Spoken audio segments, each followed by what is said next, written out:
Yeah, there's only a certain number of classes I can do in a day, and I think that number is 3.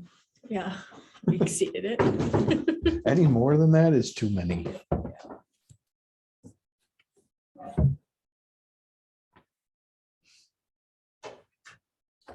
We're still early. Well, that's the case. I wonder if I can. Doesn't need to be here. This one doesn't need to be here, but we can go to. We'll load up some command.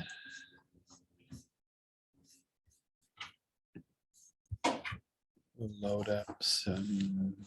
Let's go to.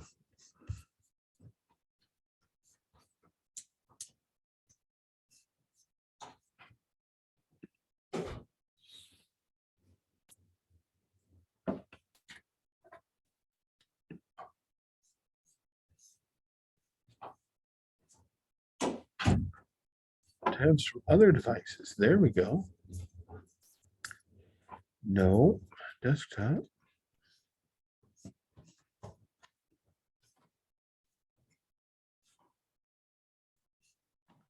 A bunch of jerks.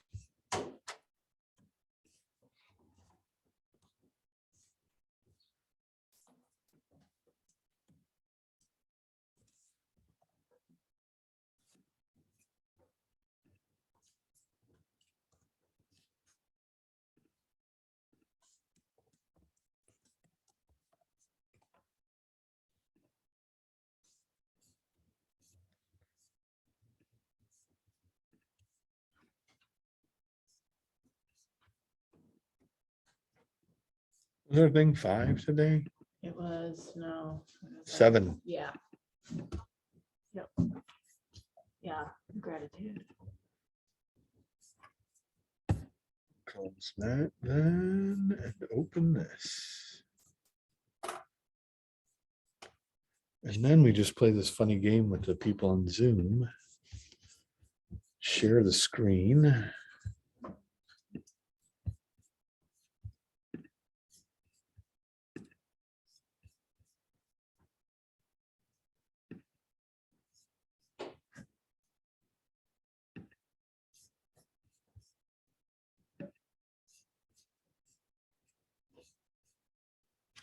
And when they sign in, that's what they get to see. There you go.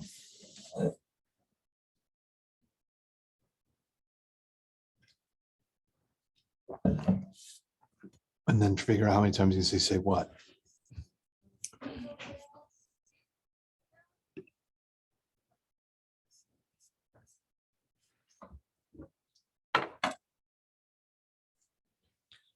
So when's your next vacation? My next vacation? Yeah. In the fall. We're going to Europe. Wow, where? We're doing a cruise. Mediterranean or? No, all of Finland, Norway. St. Peter, 2 days in St. Petersburg was on there, but that's not on there anymore. Really? Yeah, That's shocking. weird. Isn't it weird how that happens? So yeah, which I'm upset about because I really wanted to go, but I just, it's not the time. And then we end up London. I mean, there's like 9 stops, all Oh, the that's cool. countries up there. Yeah. So, yeah. Yeah, the Baltic, yeah. So I'm excited about that. Yeah, that seems like that'd be a hoot. Belgium.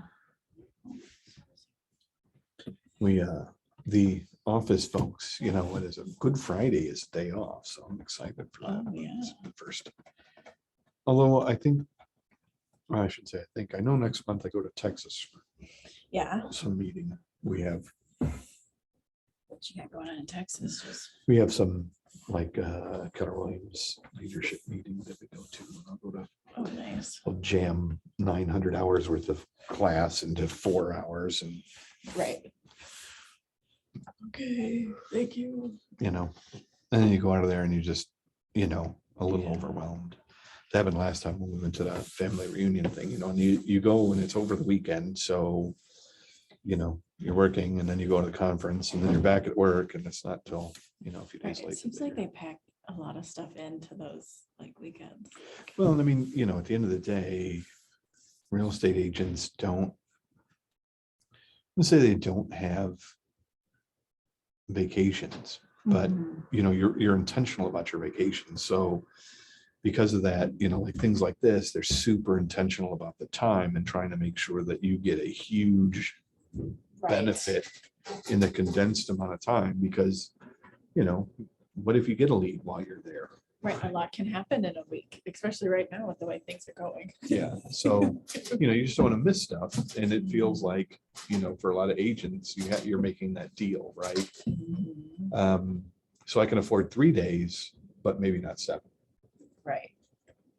Yeah, just the hustle of people trying to cover, different showings, or I've got a showing, or I got this. And Hi, friend. Holy cats. Oh, look at you. Oh, no, I got dinner at Holiday. There What'd you get for dinner? I already finished my sandwich in the car. I see some, And then maybe, pizzeria Gordettos, and oh. then mango fruit if anyone wants. Wow. He doesn't belong. So Jess is on vacation. Mhm. You were on vacation last week, weren't you? Or was it the week before? I and you was were at sick? Oh, yes. the ALC thing, I mean, not the ALC, Yeah. the orientation that spar. you need to attend, Spar, yeah. Ah, Hey, they had, they'll give you free tacos and free, Italian food. But actually, it was really good. The guy on the second day, he was like really entertaining. Oh, that's good. Mhm. yeah, So it I didn't seem just like. don't know. Yeah, when is mine's in May now? May Yeah, I go 28th, 29th. April. Yeah, I'm excited because, you know, like, You they just keep it. they sent me a nasty gram though with this one and said, if you don't go, you're in Well, big. there are people there that Big they've had trouble. their license since like June, July, and they just went. So Oh, really? yeah. Like, you're in big trouble, you don't come to this one. I'm like, oh, well, I it's not that I don't intend to go. It just like the one I was scheduled for was like the second team meeting we were gonna have Mhm. since I started this job. And I'm like, Yeah. I don't want to miss, the team meeting, because that's one of the things that's super important to, I run that and make sure that's all set up right. And Right. it's the second You one don't with be the new like, leadership yeah, team. And like, hey, I'm new, bye. And then Yeah. I'm here. I know one of the big things you want me to take care of is this. I'm not going to be here for it Mhm. because I'm pursuing my part-time job, Mhm. which in my case, real estate essentially is my part-time job. Right, yeah. No, that makes sense. Yeah. So I'm hosting an open house on Saturday, and it's been like a while since I've hosted one. So in showing time, when I'm putting in the time for the open house, if I'm getting there early, do I do like an hour before, an hour after? Or I know you can only do it in certain increments, or 2-hour increments, or how does that work again? Yes. So I can do 2 appointments, or so if it's from 11 to 1, it's scheduled, and I plan on, being there an hour early. So And I you can don't do- want anybody else there? No. Well, then, yeah. Okay. Yeah, I schedule mine for like a half hour before, so that way it's blocked out for.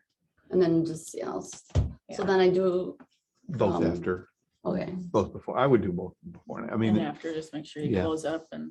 yeah, because you need time to shut the doors and Mhm. make sure that not only is it cleared out, but, there's nobody creeping in the closets Right. and weird shit like that. I know, I got Yeah. pepper spray. I do too. Well, after taking that safety course, actually in SPAR, I'm like, I got like 5 out of 12 on my assessment for how safe I am. You're not very safe. I know. Oh, no. No. Hello. Oh, They're thank trickling God, in. Eli. I hate Zoom. I'm hoping to close it in 2 minutes. How did your closing go? We're good. Yeah. Everything was smooth. Just- We pre-signed, so I just went up there, picked up the sign and the lockbox and everything. We're good. Done. Boom, bam. Real guy now. Exciting. You're a First real one. boy. No longer Pinocchio. You're no longer Maplewood. Oh, Emily. We can't make fun of Emily too much. She's new.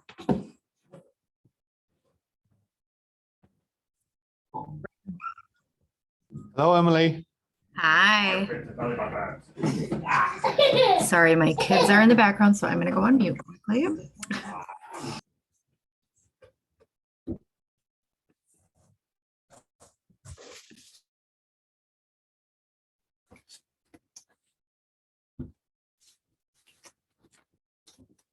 Anything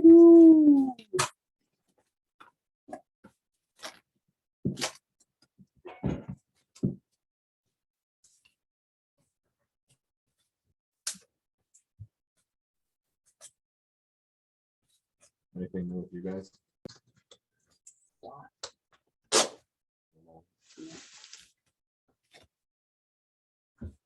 What about you, Jenny? Anything new? Anything new? Well, I've strategically been doing my buyers presentation practices with people I know that are thinking about possibly selling or buying and stuff. So that's worked out. So my parents' best friends are, yeah, really thinking about making a move now. So Well, that's cool. yeah. Yeah, so I've just put them on a search for stuff. Excellent. And how about?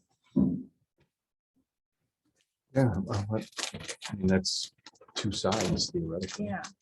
Yeah. That's a big one. Yeah, she went with their house, but yeah, they're wanting to move closer. I've known them for a couple of years. They were wanting to move closer to their grandkids. And so now. Yeah. You say nothing, but I find that hard to believe, Andrew. You're the most organized person I know over there.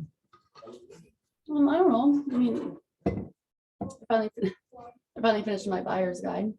Okay. but I'm the type of person where I spend too much time on something because I'm a little bit of, not perfectionist, but I'm just, I don't know.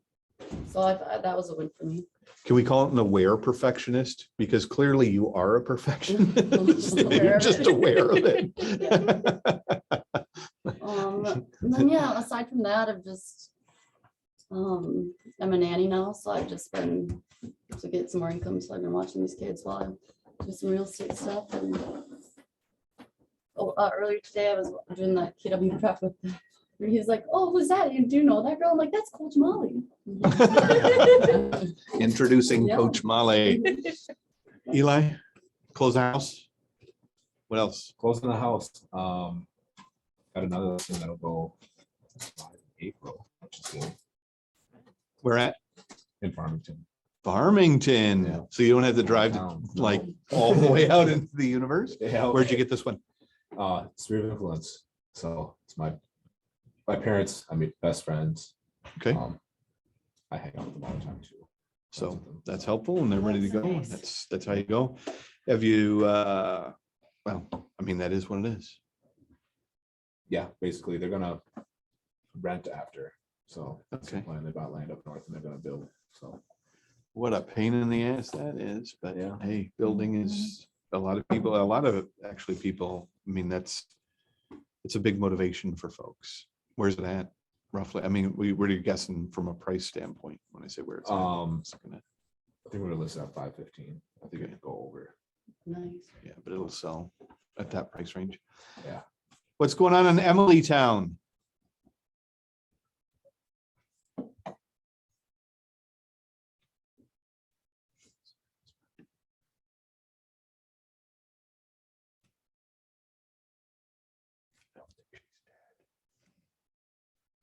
She'll know how to press the buttons. She'll show back up in a little bit. You're always new when your first time or two times. Have you met Emily? I think don't I have. you I haven't been think I around. have. I don't think you've been around. when She Emily's was in here last week. Yeah. During the day. So. All right, we'll give her a minute to get back and then we'll talk about, say what?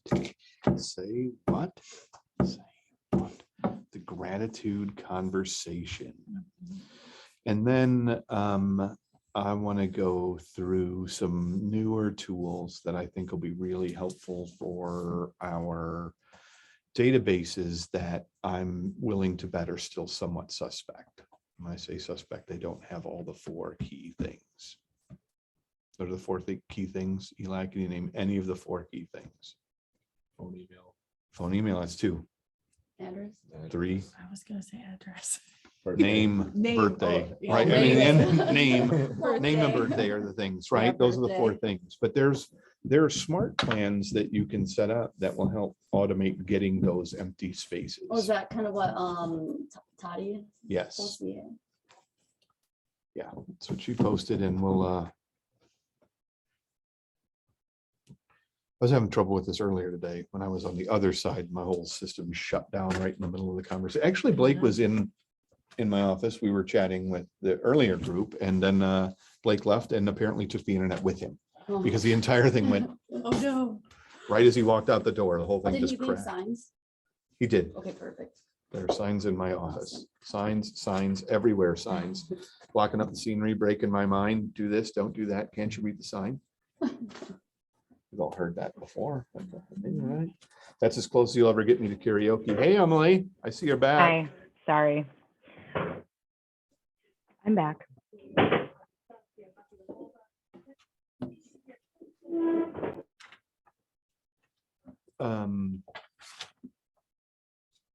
I'll let her computer figure out what's going on.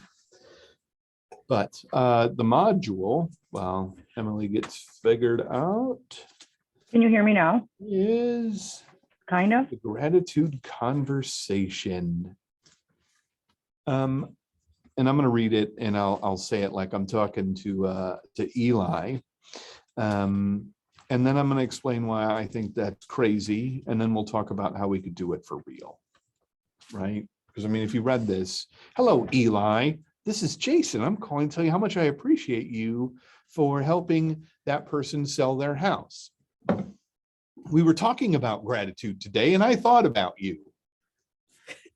I can hear you, but for some reason you can't hear me. Carry on, you figure it out. Yeah, you're mute. Emily, you still show mute.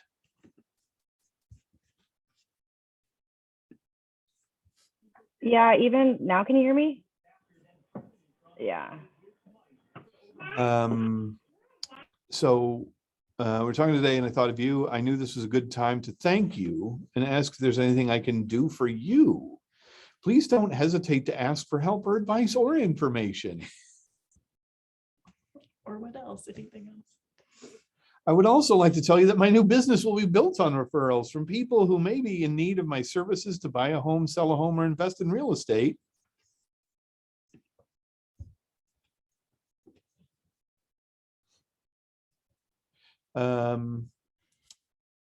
Do you know of someone who might want to meet me, and would you give me their name? Thanks for taking a moment to think about helping me build my career. I appreciate you. What are your thoughts? It's just not like how you Yeah. normally talk to somebody. No, it's not. Any other thoughts? I don't get how that's really gratitude. Bingo. That has Yeah. nothing to do with gratitude. That is nothing. That is not gratitude. Mhm. That is, I'm looking for an excuse to ask for a favor. Right, And that right. gratitude isn't that. That's not gratitude. And I get what they're trying to pull off here. I don't feel very comfortable that you can link those things ever. If you're making a gratitude conversation, I mean, one of the coolest things that we did at Family Reunion is they had a speaker, and he talked for an hour and a half on gratitude and the value of gratitude, how to do gratitude, how to make gratitude work, how to be part of that. And nowhere in this entire presentation on the benefits of gratitude, on how to be grateful, on why we're grateful, on anywhere in there did he say, and you should follow that up with a request for help. Right. That's not gratitude. That's like what you, when you're really awkwardly trying to teach your children about gratitude. And I mean that you're really awkwardly trying to, like, somehow there should be a return, a this for that, a quid pro quo. That's not gratitude. Gratitude is not quid pro quo. And this is definitely, I give you a thank you in exchange for you sending me business. Mhm. That's absurd.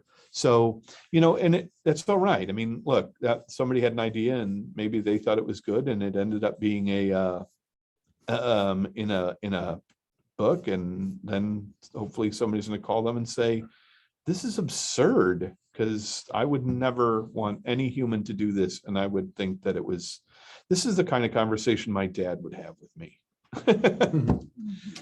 And I don't talk to him. So there might be a relationship there, right?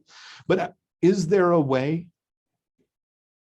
Is there a way to weave gratitude into a conversation and ask for a favor?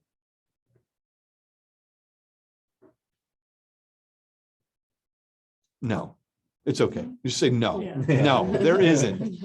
There isn't. There isn't. I mean, not if you're saying, I'm calling to tell you how much I appreciate you. No, that's baloney. That's just, no.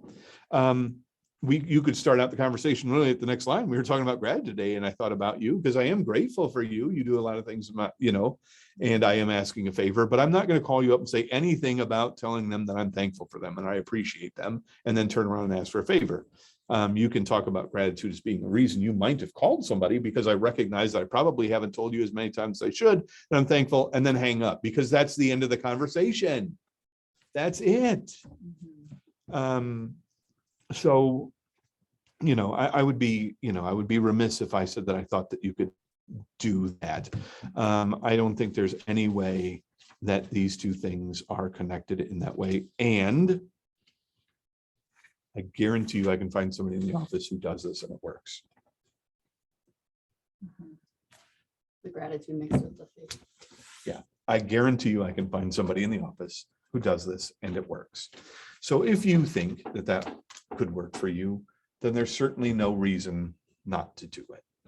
But in my mind, that is an ineffectual conversation that I would never encourage you to do, because it doesn't line up with any kind of personal values that I think are, that just doesn't make sense to me. And I've never been in the business of encouraging people to do things that they can't. On the other side, how does gratitude work its way into your business? And I think there are a lot of ways to do that. And that is something that you should be thinking about. So, as an example, you just mentioned that you've been practicing these scripts with people. Mhm. How have you let them know that you appreciated that? I told them I appreciate it, and then I sent a text back with some properties saying, thanks for meeting with me. Here's some stuff we. You've got to find a way to make that, again, it's just another touch, right? What do I do after I'm done? How do I do that? Typically, so today, just as an example, I did a class and she was in the class. We did golden letters today and everybody was in the class. I sent out an email. I told them to send an email. The only reason I wanted to send out an email was, initially to send them a folder that had information about what we talked about, but there's also a thank you in there. And I knew that I was sending the thank you before I knew that I was sending stuff. And look, I get paid by agents existing, right? I mean, your existence pays me. I don't care whether you come to my class or not, ultimately.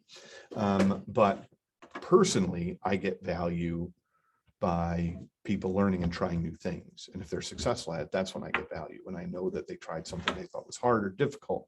So it is important to me that people come, but just not for the, it's not about money. It's really cool that happened. It's really cool that, I was able to help Eli early on in the sale. And we talked about DocuSign, for example. And even though it was a mess, we were able to get that fixed out. I mean, I feel good when I walk away from that conversation when things work, even though they didn't work right away. But if you got the person on the right path, that's cool. But you got to let them know. You know what I mean? You follow up. And gratitude is one of the best ways to follow up with people, even if all you did was call them up and say, hey, how's it going? Cool. I'm really excited to talk to you today. How's family going? As you're doing your calls and you're like, man, this dude just does not want to talk about this stuff. Hey, tell you what, how about we meet up for a beer on Thursday? We can do that. You know what? I'm not available on Thursday. Why don't we plan it sometime down the road? Call me after Easter, right? Send a thank you. Just send a thank you. What's the worst thing? Hey, even though it was short, even though it was quick, even though we didn't resolve anything, quick email or text, these days, that gratitude will empower you. That will empower them. That will provide the kind of value. And that's how you can create a gratitude conversation in a different way. When you do gratitude right, if you really wanted to do gratitude right, I've read a lot of things about how to do it right, but what are some things that would you say are rules for doing gratitude right? Eli, can you think of anything that's super important if you were to write somebody a gratitude or express it? Something that is genuine and like personal to that person and you. So specific. Yeah. You got to be specific. Please be specific. The more specific you can be, the better it is.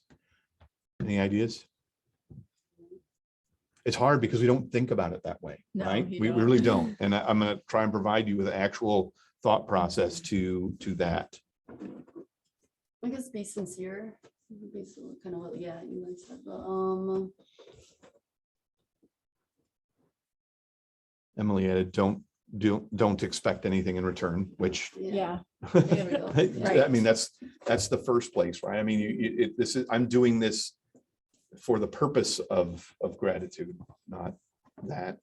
One of the most interesting things I've read about writing, and I'll let you try because I know you won't, this will not be what you'll say. If you do, you can just come right across the table. Don't start with I or we. Every grateful thing that people do starts out like this. Hey, Eli, right? I wanted to thank you for, right? I mean, that's right off the bat. It's still about me. It's still about me. Hey, Eli, you closing that house for the guest or for your client the other day was fantastic. Nothing about I, nothing about we. You doing this. Go ahead. You got an idea? no, that sounds really good because it keeps it about them. Keep it about them. So the first thing, not I or we. Number two, you've got to be specific. What you did there, the way you handled the pricing of that particular property made it a great value for them and it helped them get their house sold quickly. When you did that, and this is the important element that I think is really important, right? So you're talking about something specific. You don't start with I or we. When you did that, it did impact me in this way. When you did that, let's see, in the case of this house, how did that help me? When you did that, it showed me that you really cared about the customer and that I knew you were in the business for the right reasons. Right, that's how it impacted me. And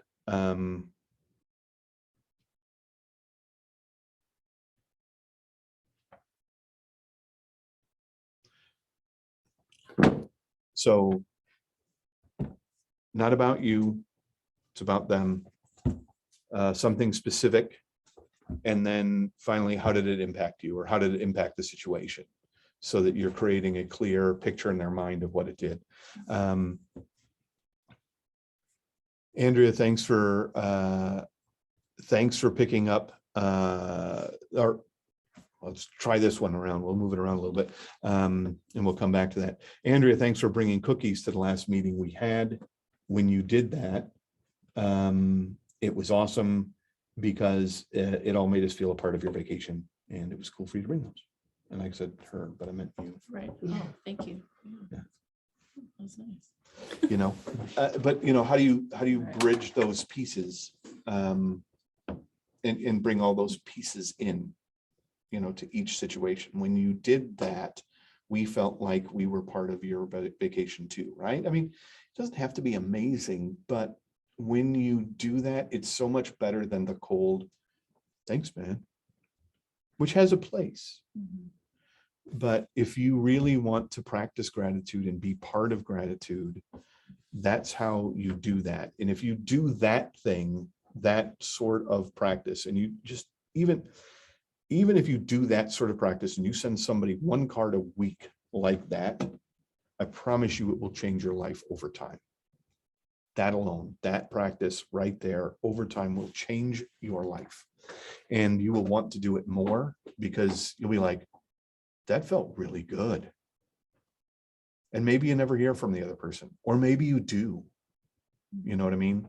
And the real challenge is around day 8. Because if you do this the eighth time, about the eighth time you do it, you're actually going to have to work for it. You're actually going to have to think about something. You're not going to be able to just write it off. Oh, mom, thanks for raising me. You are so great. You know what I mean? Those are easy ones, right? Even if you're being specific, they're easy. They're gimmies. But if you have to do it for somebody who's kind of outside the normal group, that's when it starts to get hard, but that's when it starts to provide you value. And you start to train your own mind on a daily basis to think, what could I write my thank you card on today? Or what could I write my thank you card on this week? And it starts to just, you know, and then throughout the day, you're like, that was awesome. I'm going to write, that's going to be my thank you card. And you notice things a lot differently, because what we found, and I'm just stealing this from the Sean Acker presentation that we went through, but what they found is, and I think you guys can probably all relate to this, they did a study on people playing Tetris, and they made them play Tetris for like 8 hours a day for 5 days in a row. And you know, what would happen is some of the people in the survey even said they woke up in the middle of the night and their dreams were like Tetris. And they found one person reported that in the store they started arranging the shelves to make even blocks. You know what I mean? They just it starts to cloud your vision. And here's the thing, you get about 14 million pieces of information through your senses to your brain, or 14 million pieces of information can be picked up by your senses, but your brain can only take in about 5 million of those at any given time. So your brain starts to, over time, creates a lens of what comes in and what goes out. You just can't take in all of the stuff that's going on at any given time. So if you start training your brain to look for certain things, you start to see certain things. And if over the course of your life, you have trained your brain to see certain things, that is the lens, the Tetris game that you're seeing things through right now. And by starting to make an intentional choice to see different things, you start to see different things. And that's what the goal of that, any kind of gratitude or attitude of gratitude. When people say that, I mean, it sounds so cornball. I mean, honestly, I used to think that's the most ridiculous thing I've ever heard of. And yet I can tell you from my experience, it has changed my outlook in many ways. And even in the worst possible scenarios, I still find ways to try and be thankful for what I have. And the more thankful I've been, it honestly seems to be true that I have gotten more things to be thankful for. And that's not a bad place to be. And whether that's a mind trick or whether it's the reality, it doesn't matter, because that's the filter I now see the world in. And so I don't ever recommend calling a human being and saying, thank you, please give me a referral. That sounds dumb. But as I like to say, what system is the best system, Eli? The one that works for you. There you go. So if that does work for you, you just do it. Go for it. It's a big win. So that's my thoughts about gratitude. Anybody other thoughts on gratitude?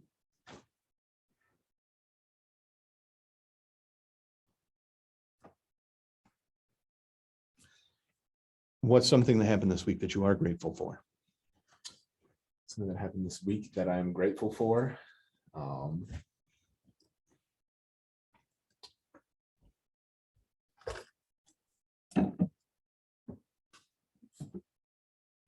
grateful that I'm able to get up and go to the gym every day. I'm grateful for realizing that real estate is what I want to be in, and I'm able to do what I want with my life. And I'm grateful that my life is in my own hands. That's pretty cool. I saw a post the other day, and maybe if you guys are in the same, it's one of those real estate channels, you get a lot of different groups, but one of the things I saw in there the other day, it kind of makes me, that your thing or made me think of, was a realtor will work 80 hours a week to avoid working 40 hours a week. And I was like, yes. You know what I mean? Because it is, at some level, you end up working more than you ever thought you would, and yet you're doing it to avoid Yeah. this other thing, and it somehow works out right. You're doing it right. Something you're grateful for this week, Andrew. I guess just friends and family over the past week. I don't know, just had a lot of connections, and I sent out that St. Patrick's Day thing. So that prompted a lot of like conversations and everything, and kind of like, oh, like, oh, I'm just like grateful I have like those people in my life. And like last night I saw my family and everything, and like they're just, everyone's just very supportive and everything. So How many did you send out? 55. And were they people in your contact list already? Okay. My database. Perfect. Anybody win anything big? $4. I told them we could get them like a gallon of gas. They- Well, so far, unless someone's hiding, maybe they don't want to tell me they want big, in They're case a little I- embarrassed. they want You to try and share. claw it back.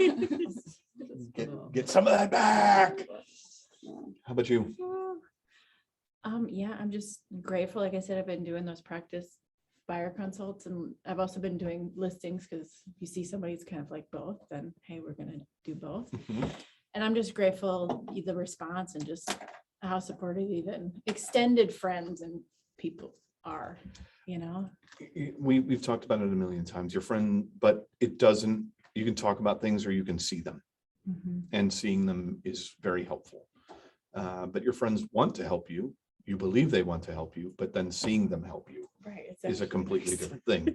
And seeing them help you. And Emily, I don't know where we're at with homeworks and what Jen has set up with you, but talking about buyer consults and doing a full buyer consult with a family member or a friend. And as you work through those, what you find is that you're not very good at it, which is okay. You get better at it, which is great. And they give you good feedback on how to get better. But then you also surprisingly find that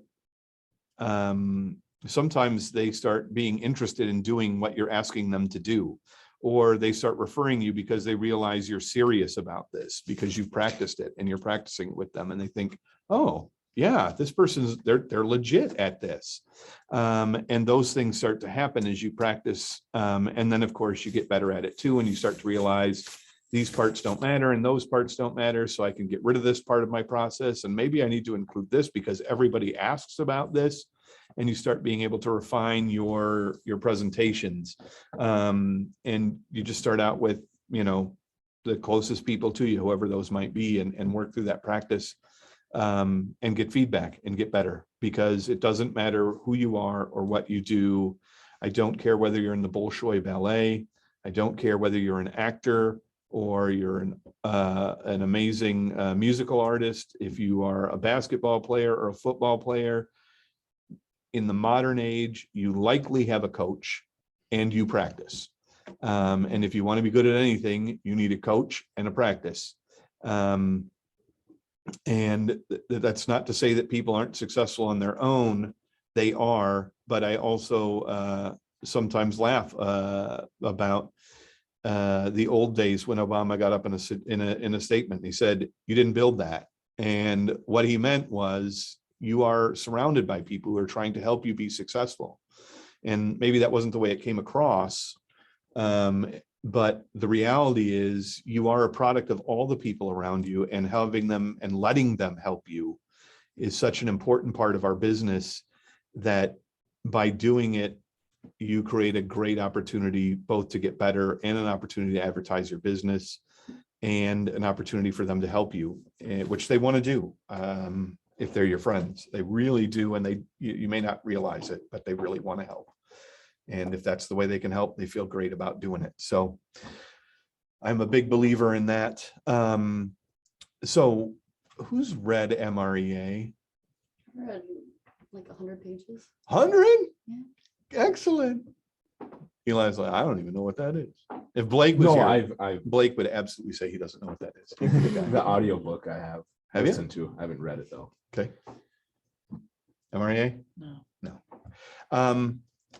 If you're gonna read it, the audiobook's a great way to go. MREA, why would I read this book? Millionaire Real Estate Agent is the book written by Gary Keller. It's a national bestseller. He wrote it based on his experience. And the idea was to provide a system and a model for your success as a real estate agent. One of my favorite sayings to friends of mine is, don't go to Buffalo Wild Wings, belly up to the bar and ask the guy next to you for financial advice. He doesn't have any more money than you do. You don't take advice on how to do something from people who aren't successful at it and think, oh, well, this will work. Or you do, and you end up exactly where you were. When you're seeking out that coach, that advice, that learning, you're taking these pieces from people who are successful and following in their footsteps. And the reason I bring this particular thing up is, you know, practicing, he talks about practicing scripts in there a lot. But one of the other things he talks about very religiously, and is, I always joke about it because I know exactly what page it's on. It's on page 41. You heard this today. It's on page 41. Until you have enough leads to meet your income goals, there is simply no other problem. That's the problem. That's the start. And part of the process that you've got is, how do I get there? It takes a lot of leads to be successful. I've got to do a lot of things to make that happen. And that's true. Absolutely 100% true. But like anything else, it's steps. You're not going to get there overnight. You're not going to add 1,000 contacts overnight. But one of the things I can do, and I'm going to show this, and I think I'm sharing my screen, Emily, correctly. I'm going to log out of this and log into my own command thing, and I'll turn this around so you guys can see it. But I have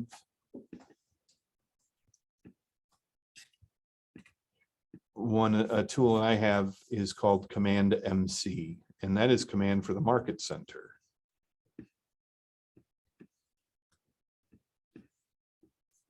And if I go into agents, I can rank the contacts by agents, or the agents by the number of contacts they have. And if you look at just the top, well, what are these top 1, 2, 3, 4, 5, 6, 7, 8, 9, 10 people. Of the top 10 people in here, Steve Rawl, who you'll see in a couple of days, wins a truckload of awards. Chase will win a truckload of awards for sales. Michelle Markison will win a truckload of sales rewards for sales. Jim Rohan, John Hoffmeister, Olivia, Tony Cater, you never see her around here, but she wins all kinds of awards, and Carol Lambrecht and Scotty Ringley. And it continues right down the line that if we go to the next 10, they're going to be some of the biggest people.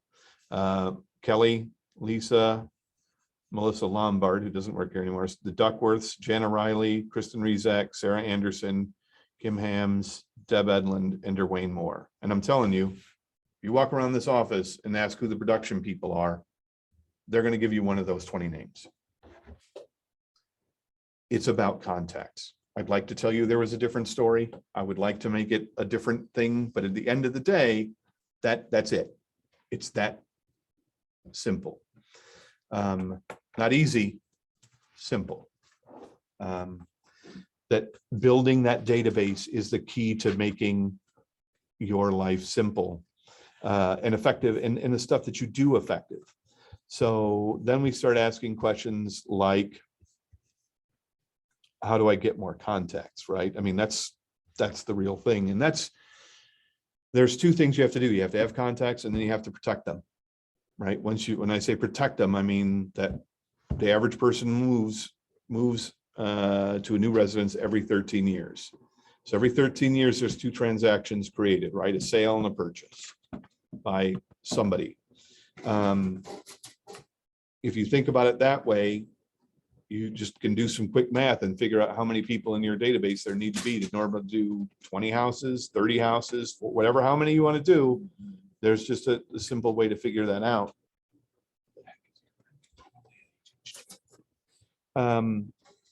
But you've got to, that's only if everybody in your database comes to you. Nobody leaks out. And that can happen. But I think today we're, not so much about the 36 touch, because that is a super 36 touch is how you make them stay. But how do I get them? How do I get more people? Well, one of the things we talked about today is golden letter, right? And golden letter is an opportunity. There's a few reasons you might do golden letter lead generation. And I will forward you guys the video on the class today.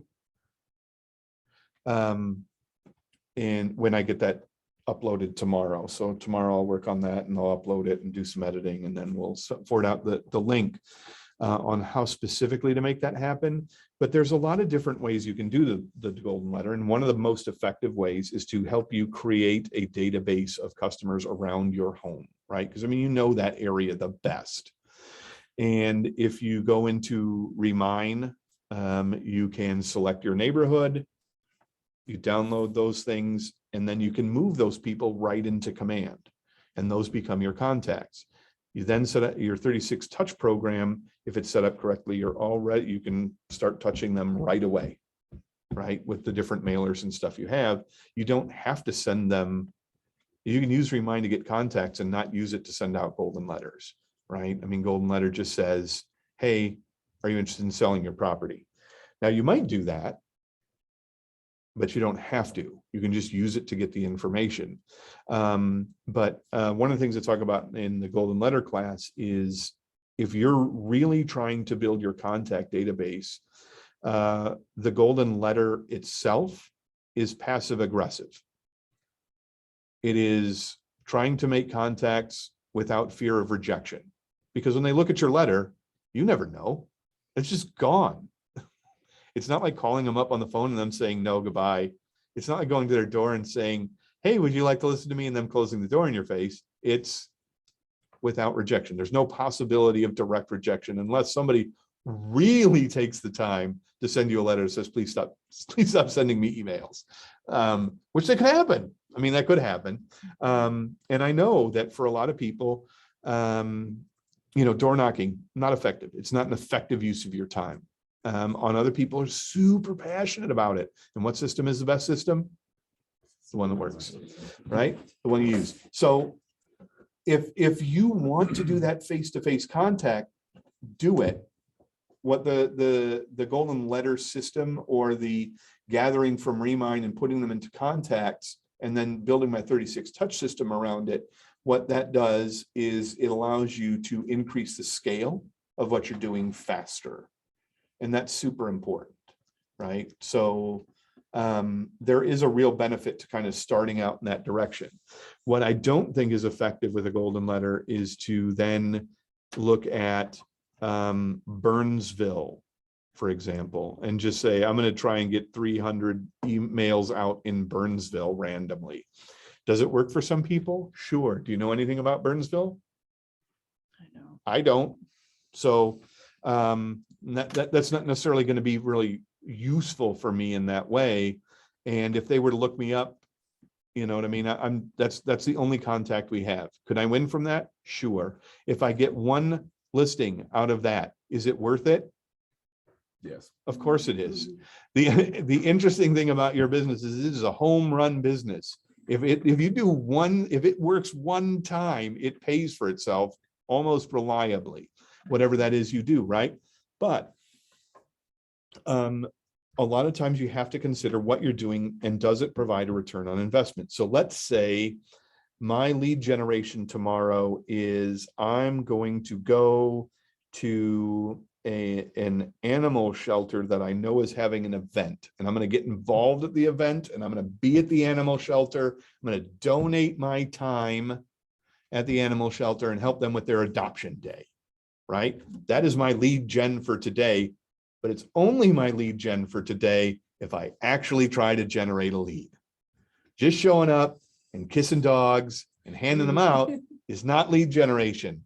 I've got to say, I'm not a secret agent. I've got to say I'm a realtor. I've got to say, if you know anybody who wants to buy or sell property, is there anybody out there? Can you speak to me? Is that something you want to talk about? Yes, I am absolutely happy to talk to you about that. This isn't really the right time to talk about it, but I do want you to know I do that. So if you shoot me a text with you, if you shoot me a text, I'll shoot you back my information. And that way, if you have any questions, you can give me a call. Right? Why do I want them to shoot me a text? So I get their number. Right? That's the point. And then that has to go in there. But the point is, whatever lead generation you do, there's 1,000 ways to generate leads. Be passionate about it. Make it be things that you're passionate about and live that, because it'll be way easier to do that. Door knocking sucks if you've never done it before. If on the other hand, you're a hardcore door knocker, then that's great. I know plenty of people, Steve, right here in the corner, and he'll put out his little raw report and we'll talk about it. And he'll have all kinds of fascinating facts and figures. And he goes to the door and he talks to people about it and they're amazed. And they're like, this little guy is the most amazing thing that ever happened in my house. I'm gonna sell it. Mhm. Okay, well, again, it's his passion for that number that comes through in the conversation. It's you're having this conversation with this guy, and you're like, this guy knows the business. If he thinks I should sell my house, I probably ought to. There you go, right? I want to do business with people I care about that are interested in me and that are interesting to me. And if I want, and I'm a big believer in adoption days and dogs and stuff like that, then I'm going to want to do business with somebody like that. And if they're there doing that and the things align, cool. If they don't align, understand that doesn't make that person not a lead and not a contact. It just means they're not mature yet. Mhm. The average person buys and sells their house every 13 years. If I meet you today, on average, that's going to be 13 years before something happens. It might happen tomorrow. It might happen 13 years from now. I don't know which one it's going to be, and I have no idea if it's going to be in between. If I meet somebody and they say yes, the next person I meet is going to be 26 years on average to make that average 13 years. So what I've got to do is understand that I'm going to fail a lot, but it's not a fail. If I did the thing that I set out to do with generating lead, that's the win, right? If I got 10, let's just say really simply, if I got, you had how many contacts, Andrea? You have the most contacts of anybody in a PC program, I think. How many is it? 55, no, 60. 60? No, okay. There's somebody else that's like 6,000. It's like, Yeah, definitely what? not me. But if you got one contact a day, Monday through Friday, for the next 10 weeks, how many contacts would you have? 500. Oh, 10 a day? One a day, Oh, what? 10 weeks. You'd have 50, Oh, 50. right? It's 5 days, 10 weeks, 50. You would double your contacts, right? That would be almost double your contacts. How long have you been an agent? Right. Don't have to answer that. It's not the point. But the point is, think about that. Here's the thing. Those 10 weeks are going to pass either way. Mhm. At the end of the 10 weeks, still going to be 10 weeks from now. The question is, what did I do in the meantime? Did I get a contact a day? Did I get 2 contacts a day? Once I figure out how easy it is to get 1 contact a day, then I'm making 2 contacts a day, right? Then I'm making 3 contacts a day. And I'm understanding that these contacts don't have to pay off. I am not looking for you to buy or sell your house today. I'm not. That's crazy. That is literally insane. Question along those same lines, like I have a few contacts that I know they wouldn't go with me just because they have like a family friend or like a cousin that's a realtor. I mean, I guess I shouldn't say never because you never say never, but I mean, do you still include them I'm in going your to say database? right off the bat, you are literally crazy if you think they Yeah. wouldn't. I can think of one person I would not want to do business with, and that is anyone in my family. Period. Mhm. For a lot of reasons. I'll tell you, Kelly did a transaction this year with our next door neighbor. It was the most strenuous, difficult transaction she's done in a long time, largely because they're friends. Mhm. And there are a lot of people. I brought into our our team. The first lead I brought in is somebody who I have worked with for years. We sat down, my wife and I, we did the buyer consult. He goes, I want to go home and think about it. Cool. He calls back and says, I want to work with Kelly.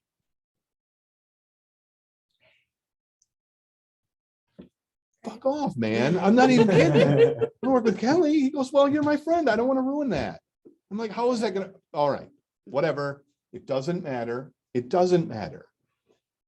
So I would say that friends, family, that is, there are people who are going to make that decision independently.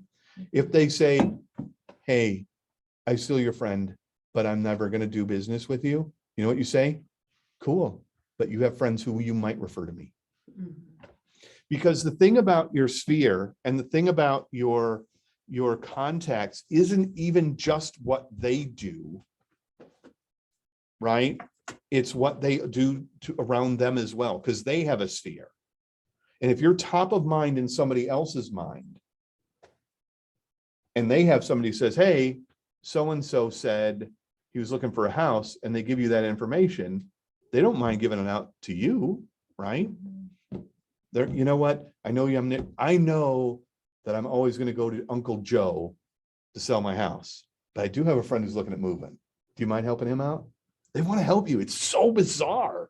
They're not even going to send that guy to Uncle Joe. They send him to you. You're like, what? Well, whatever, man. I'm here, right?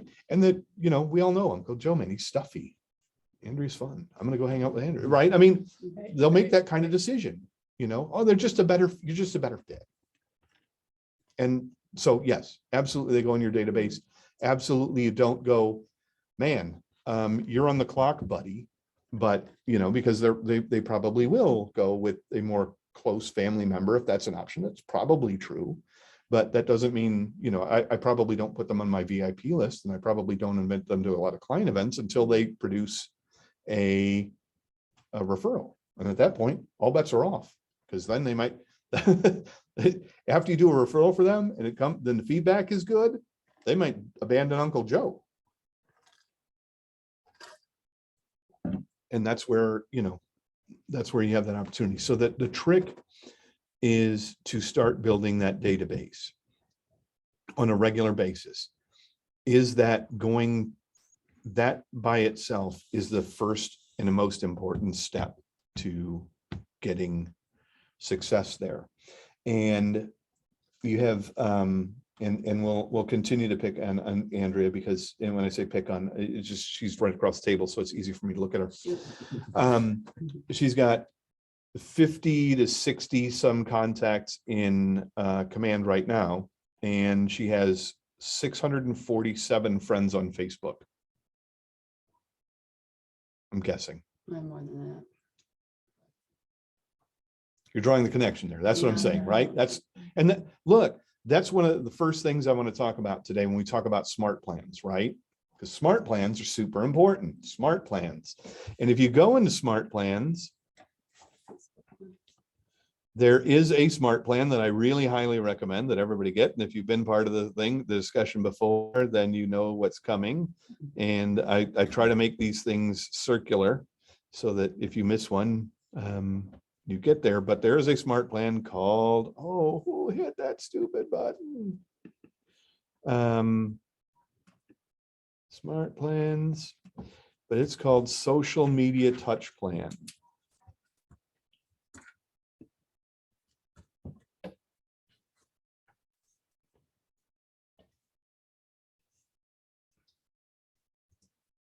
Social Media Touch Reminder. And if you install that plan, what that plan will do is the number of people you have installed on it will show up in your tasks each day. And if I look at my home page in Command, right here, you can see I have Social Media Touch Betty Rubble, Social Media Touch Natasha Romanoff, Social Media Touch Newt Scamander today, because I set it up to do 3 a day. And if I click on the actual task, and I'll just kind of wing that. Hey, look, she gets to see all you guys. I'll actually still probably see on my screen actually. But if I click on any of these social media touch people, it'll come up with this task description. And the task description basically says, go to Newt Scamander's page and comment on one of his posts. Like one of his posts. And maybe give him a compliment. If I've talked to him the last 2 weeks, ignore. But it's designed to make my social media touches with intention. Because we all have that person we know who's way down at the bottom of the list, does not regularly show up on the feed. And if they don't show up on your feed, every once in a while, just maybe out of curiosity, you go check out, hey, whatever happened to Billy Joe from high school? And you go look at Billy Joe and you're like, man, Billy Joe's doing cool stuff I didn't even know. Because it doesn't show up on your feed because you don't interact with Billy Joe that often. This puts you on Billy Joe's page, right? And if you're on Billy Joe's page, Billy Joe suddenly, because of the way human beings work, suddenly feels the need to go and see what you're doing. When Billy Joe goes and sees what you're doing and likes and comments on something you've done, suddenly now the algorithm goes, oh hell, Billy Joe and this one, they must be friends. We got to make Billy Joe on the page more often. And then suddenly, not only does your feed change, but you're getting more stuff and you're doing this intentionally and regularly. Now, you're going to say, all right, I've got these Facebook things. That's cool. How do I make sure that my 1,000 Facebook friends are in there? Well, that's a little more problematic and a little more challenging over time, right? But if we're playing the long game, every time it's somebody's birthday and you have to go write a birthday post, add their name to your thing. If you have any more information about them, get it. All right. What Megan does, yes, that Megan, Emily's friends with Megan. What Megan does is she has actually had a few really short videos that she's made, and she like, Happy New Year. Just want to wish you a Happy New Year. This is Megan, realtor for Keller Williams. Just want to wish you a Happy New Year. Make sure everything's going all right, right? And she sends those out, like 100 of them, because there's a limit on how many you can send out, but she sends them through Messenger to people. Bam, same kind of thing, right? Whatever way is comfortable for you, but she'll send 100 at a time and work through her list. Bam, back at the top, every few times, make the touches intentional, right? And once you start having those conversations and people respond to you, it's not a big deal to say, hey, are you, I can send you some stuff, text me a thing, whatever. I mean, there's a million ways to initiate that conversation from there. And any piece of information you get from them, you put into command. Because once you put that in command, there are more smart plans that make your life really easy, like my missing email campaign. And if you use Twilio and the my missing email campaign, it will send a text message to anybody you've got who's missing an email and say, hey, I tried to send you an email yesterday, but I realized I don't have your email. Do you mind sending me an email, sending your email address? Does everyone respond? Of course they don't, but some will. And if some will, you put those things in there, you take them off the plan, you keep working it. On the other side, you have their email, but you don't have their phone number. Same thing. Send them out that plan. It says, hey, I was going to give you a text the other day, but I realized I don't have your phone number. Send me your phone number so I can send you a cool text, right? Now, let's say that you knew you were going to send out lottery tickets on St. Patrick's Day, and you wanted to target a certain set of your customers, right? You realize you couldn't do everybody you wanted to or all the things you wanted to do. So what you do then is some of those people, hey, I run a lot of promotions. One of my friends won $60 or whatever. I mean, maybe you can say whatever you want from a lottery ticket I sent him, but I wasn't able to send you one because I don't have the information to do that. If you'd like to be included in that in the future, here's what I need. Bam, right? I'm lucky. Kelly already has a big advertising budget. I can piggyback off that. And I can say stupid stuff like, hey, we're going to run out a movie theater and I'm going to show Doctor Strange. You interested in that? I need some more information, right? I can't send you the tickets and the address and all that without this information. Or, and just say, hey, as part of my start in the real estate business, I'm going to have a big barbecue at the house. Just sponsoring a barbecue and have everybody over at my house. We're going to do a big barbecue, but I want to send you an email so I can send you the address and the information and stuff like that. Send me your email. I mean, you can do a million things. You have to kind of know where you're going, but the idea is to get that information so that you can start working that. So build the contacts, and then I start building the wall around the contacts to protect them, right? Because that's in the long term what's going to make that piece successful. And Once they give you that information, what do you have to do? Put it in command, and then what? Go to work. Well, I would say, write him a thank you note. Hey, thanks. Thanks for sending me that. And that's where, and the weirdest part is that silly, weird gratitude email that didn't make any sense that we talked about at the beginning. Wait a second, that suddenly does make sense now. Because the contact was about your real estate business. And you can say, hey, thanks for sending me that. My business is based on referrals. And is there anyone who could be referred to, right? So all of a sudden, where it did seem weird and certainly strange and out of place, because you'd never approach a human being like that. Now, as part of another conversation where you've gotten information from the person, that gratitude piece suddenly starts to be a reasonable thing to do. And you don't even have to do anything. I mean, you literally can take it right off of that page, and it makes lots of sense because the context of what has occurred between you two is about that. And then they want to help you instead of being like, this is the weirdest conversation I've ever had. They just didn't give you any context for it, right? You got to build that up. So that sounds fun. That's super exciting. Those are ways that you can build that and build the piece into that as well. So if you have someone's address, but you don't have their phone number or email, is there a trick behind that? Not one that's going to work super great, but here's what I would recommend. Go to Remine, look up their property in Remine, and there's a solid chance it'll have a phone number or an email or both. Okay. Now, I wouldn't, understand that those are more suspect because they're typically, that's typically a computer putting that whole set of things together. On my other side, Emily's over here going, what is Remine? And we'll get there someday, Emily, I promise. But when you connect those things, it's connecting them using computers. It's not connecting them using a single sheet of paper that a human being filled out with all of their information. So I would say they're suspect, but not necessarily wrong. Is there- But could be wrong. Yeah, I would say that's less reliable than if they gave it to you. For some of these smart plans, is there a way to like archive them instead of just deleting them if you don't want to publish them? That way, like you can use them again like next year. Just because, for example, like I have like 12 smart plans, a couple of them are the St. Patty's Day stuff I did. So I'm just wondering, because I probably use them again next year, but I don't I want to consolidate my Sure. list. There's too much stuff on the screen, right? Yeah. And that is absolutely true. If you go to actions and there is only copy or publish to the library. Okay, yes. And you don't really want to publish, I mean, unless they're ready to be published. Mhm, There really isn't a way to get them out of there, mhm.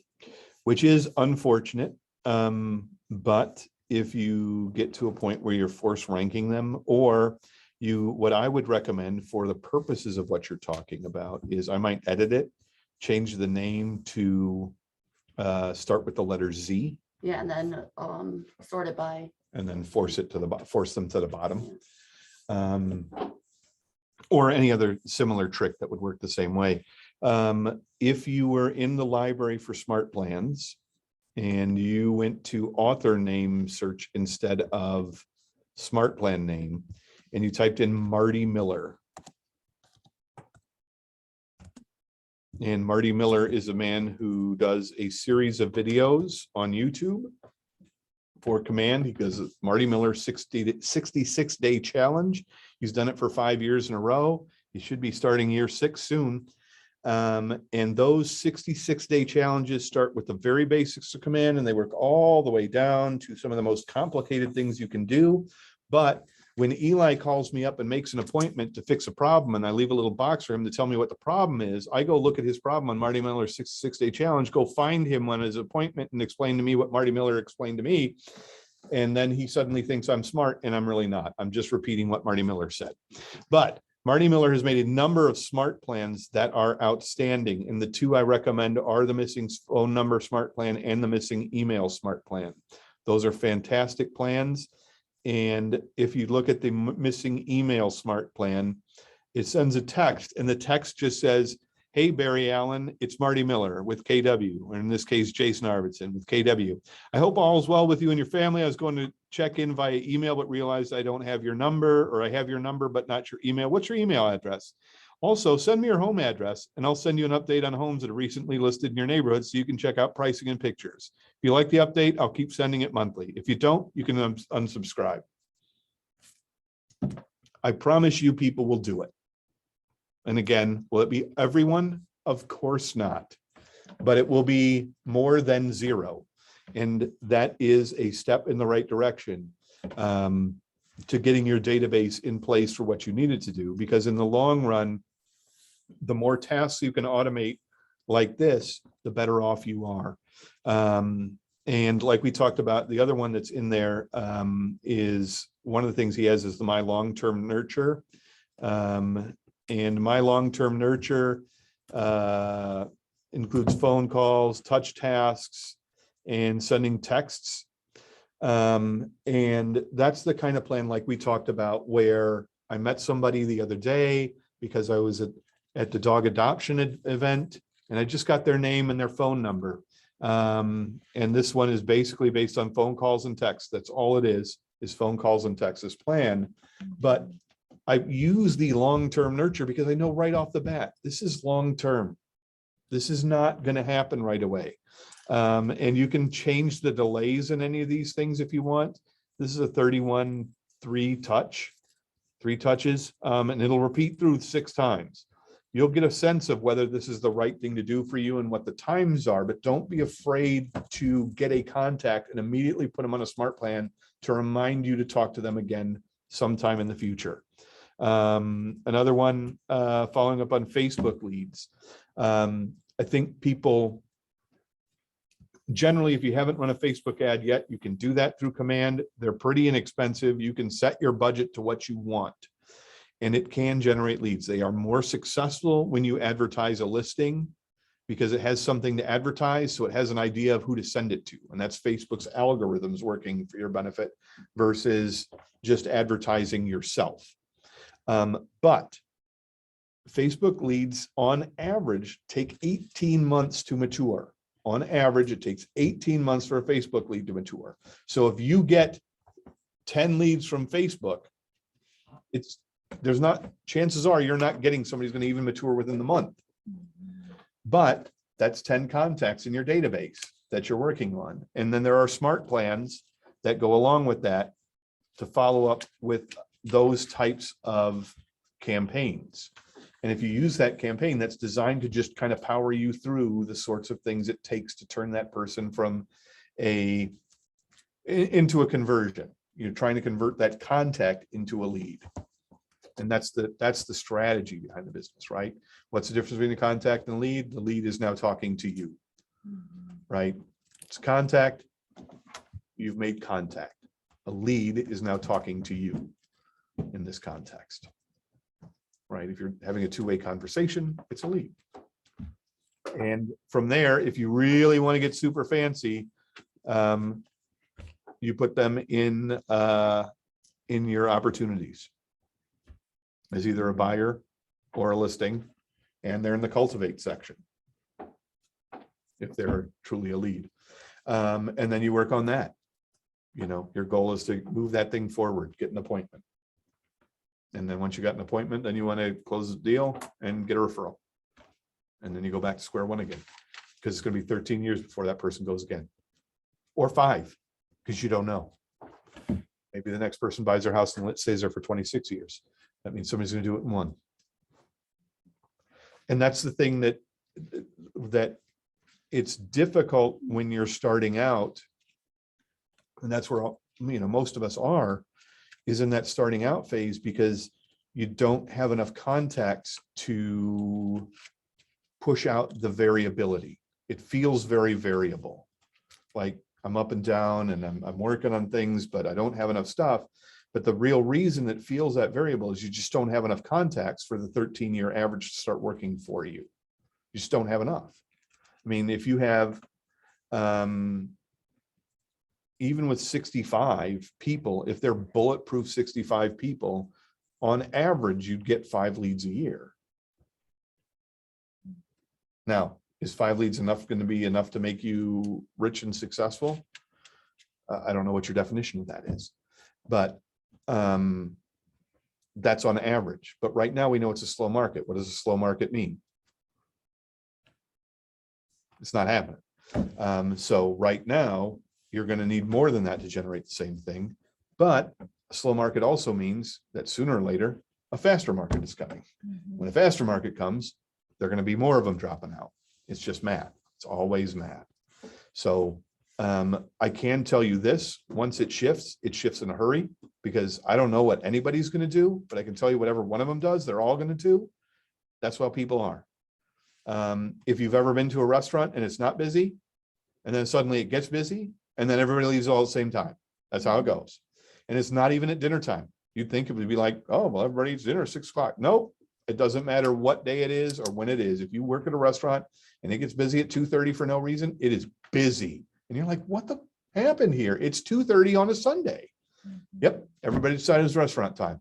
There's a bell rings. You don't hear it, but they do. And they show up. And the same thing's going to happen when they start selling their houses. I'm not selling my house now. Suddenly, it's not like the reasons that people move from town to town or across town or change their home, those things don't change. They're still going on. But if they're not selling their house, all the reasons are still there.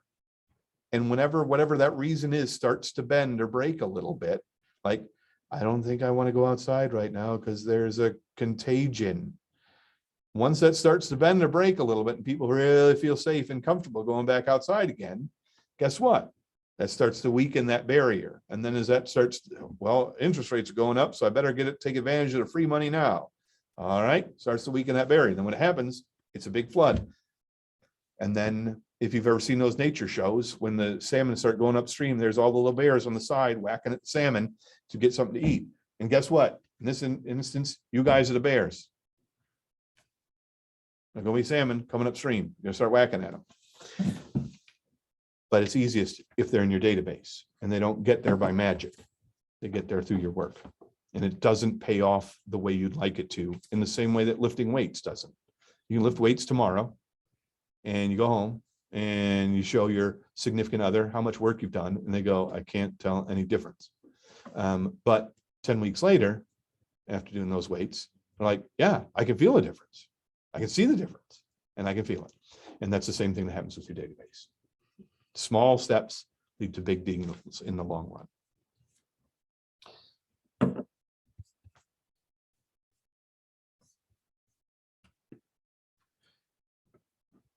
What can I answer for you today, Eli?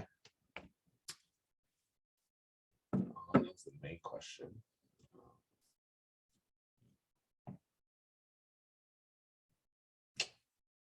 Skip me and come back. Cool. Andrea. Example for like bi-weekly neighborhood nurture, how do you set it to monthly again? I know that's a There's little- they're two separate smart Oh, plans. okay. Never mind. No, that's a perfectly great question. Why would I use a biweekly and why would I use a monthly? Well, maybe bi-weekly if someone's like actively. There you go. And that honestly, it is that simple. Mhm. I want to send monthly I want everyone I have an address for to be on a monthly neighborhood nurture. It's super simple. They look at it, they go, that's neat, then they move on with their day. But the second they say, I'm thinking about changing anything, I'm going to send that to you bi-weekly. You don't have to do anything. You're just going to get it more often. So you can start to get a pace of how fast the market can change. That's all. And that would be kind of what I'd say. Just want to send it to you so you get a sense of how fast the market changes, because that may be important to timing your decision. You're like, oh yeah, I guess I will. And then all you're doing is again, putting that layer of bulletproof insulation, right? In the end of the day, one more touch, one more frequency. I just want to be in your mailbox as often as I can so you don't forget me, because you're gonna. I know you swear you aren't, but you will, because that's how people work. Mhm. What questions you, or do you have any more? Well, what are some ways like to market like your KW app, or like to get that word out and everything? The first and the bestest way is, believe it or not, there's a smart plan for that. But that typically requires either an email or Twilio, right? And as long as you got those things, that's a great way to do it. The other way is that same thing if you are in any conversation with a human being about real estate and they say something silly like, what's the market like, right? Anything like that, I would say that right off the bat, I can send you an app that'll allow you to check prices. You probably heard of Zillow, right? Have you heard of Zillow, Jenny? Cool. Yeah. You know what Zillow, you know how Zillow makes their money, Jenny? No idea. What they do is they collect your information for signing up and then they sell it to real estate agents who then consider you a contact and then they call you and say, hey, do you want to buy a house? Does that sound like fun? No. No, of course not. So I'm gonna send you a copy of my app, which basically works the same way, but because it's tied to me, you're not going to get calls from other real estate agents. And the cool thing that goes along with that is that if you ever need to get in contact with me, it's a simple one touch. Just shoot me your number and I'll send that back to you, right? They send you the number, you enter them as a contact, and in your KW app, the red one, not the white one, the red one, you can send them a link to that app right away. Do you know how to do that? Everybody know how to do that? Right. Where? Red. No. So if I'm in the red app, I go to my contacts. Everybody knows my friend AB because he's always at the top. Go into his particular contact, I have a phone number. I can text him, I can email him, or the 3-dot, share my KW app link. Oh, bananas. Wait, how Got did it. you do that again? Okay, we'll go back, Yeah. go back, go back. So it comes up in the home screen. I go to contacts. Mhm. In his case, if he's new, because I just met him, I hit add new and I type in his information. Once he's in there, let's say his name is AB. I get this view. This is AB's contact information. I can call him, text him, 3 dots, share my KW link. And if I'm that type of guy, I save them to my phone as well, right? I don't necessarily save my contacts into my phone unless they're become leads. That's the point I'm interested in. I mean, I don't need Okay. 600 contacts in here. It didn't drive me nuts. But the point to become a lead and start asking me questions about homes and stuff like that, they're instantly in here because I need to know, right? If they're calling and it'll a different priority in my life. But that would be one way to do it. Additionally, if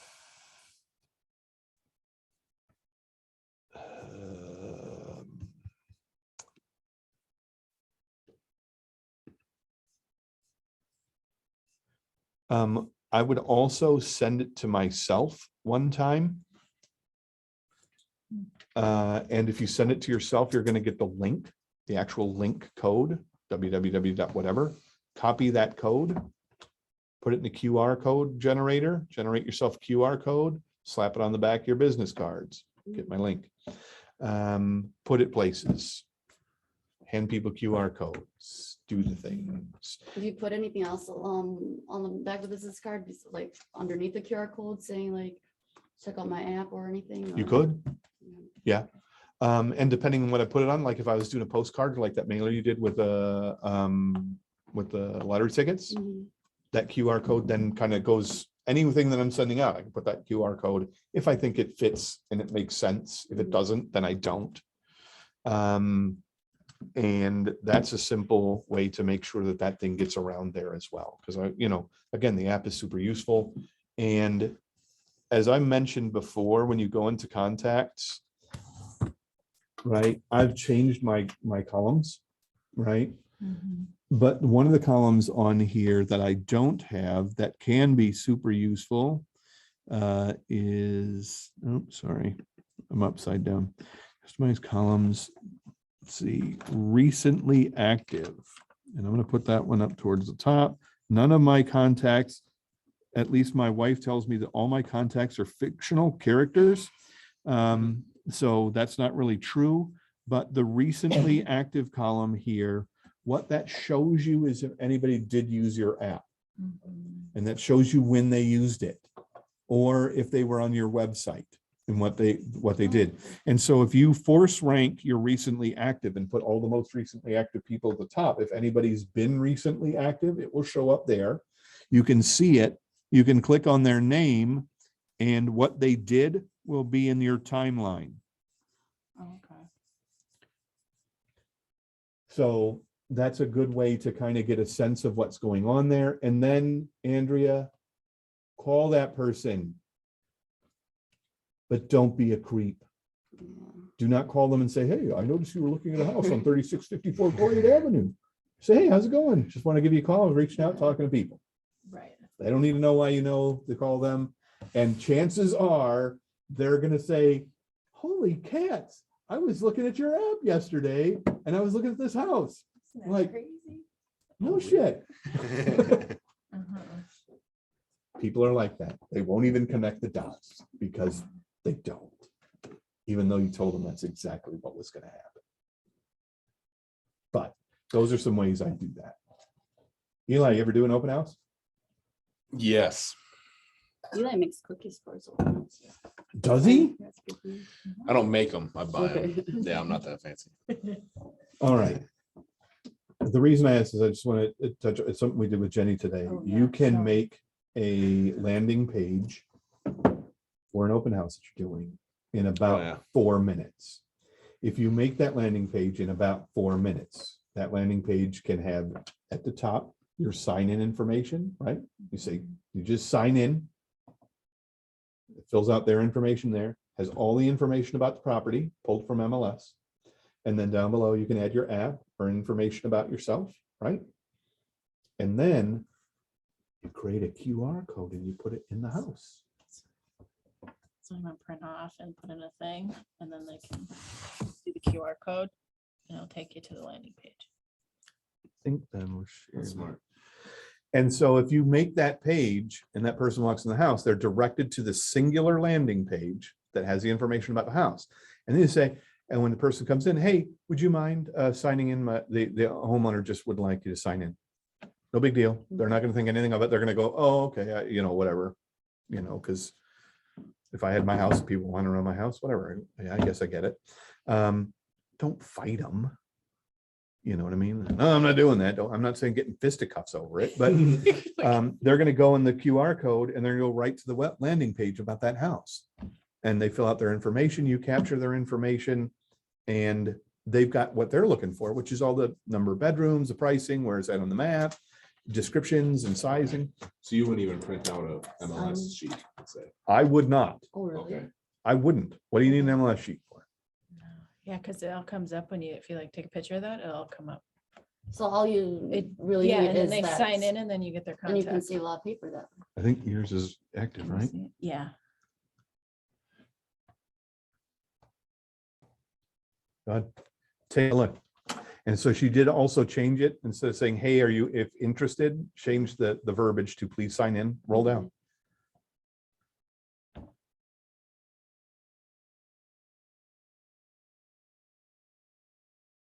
And it took us, what, 2 minutes to make that page? Yeah. Maybe 5, really, honestly, probably about 5 minutes to make that page. Yeah, he was like, did you make a landing page? I'm like, I don't know what you're talking about. That's smart.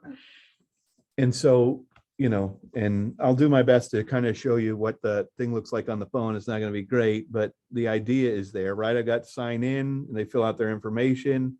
They've got information about the house, a picture of it, description, bedrooms, all that kind of stuff about the house, a few more pictures I can scroll through. They're getting all the MLS information from here. And then there's cool stuff about Jenny right down there. Did And- you also mention it to them, like, the MLS information or the information about the houses, when you scan and. When you sign in, it'll Yeah. take you to all the information all about the the house. There's a info. dual enticement. Right. Absolutely. And it's like that simple. Right.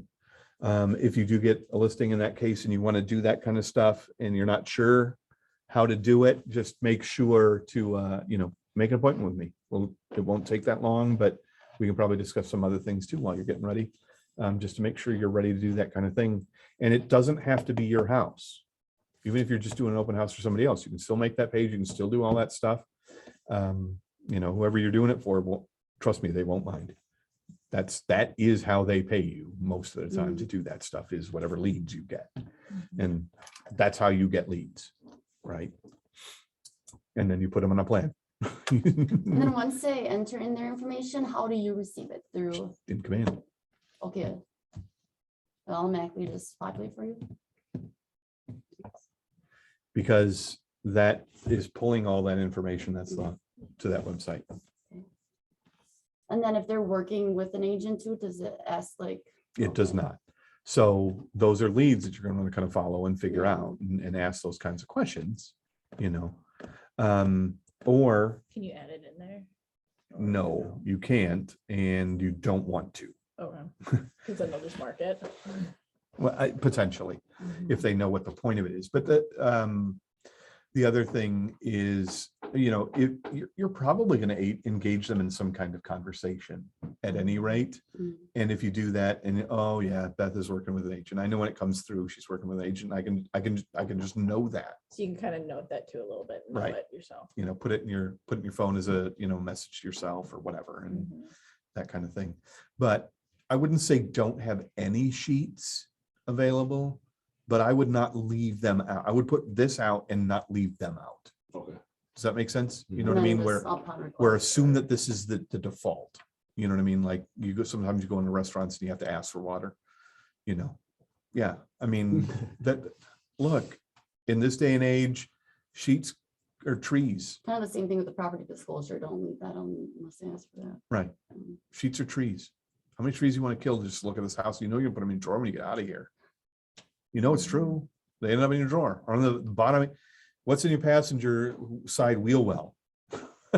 What's in your passenger side wheel well? 3 Big Mac wrappers and 4 MLS sheets. If you've been a real estate agent for a while, there's MLS sheets in your house somewhere that they don't belong. I promise. They're folded up and they're laying there. What for? I don't know. You took them home one day, you set them down, and they're still there weeks later. Any other questions, Andrea?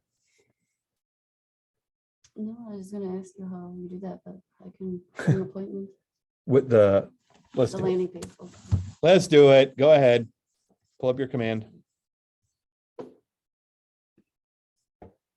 Yeah, I haven't printed my stuff yet for Saturday, so you know, we can save some paper. and- Yes, well, on Saturday, we definitely need to do it now. I'm gonna share some screens here. We're gonna look at how to do that in command. So once you're in command, you want to zip on over to consumer. It is the bottom app of the applets.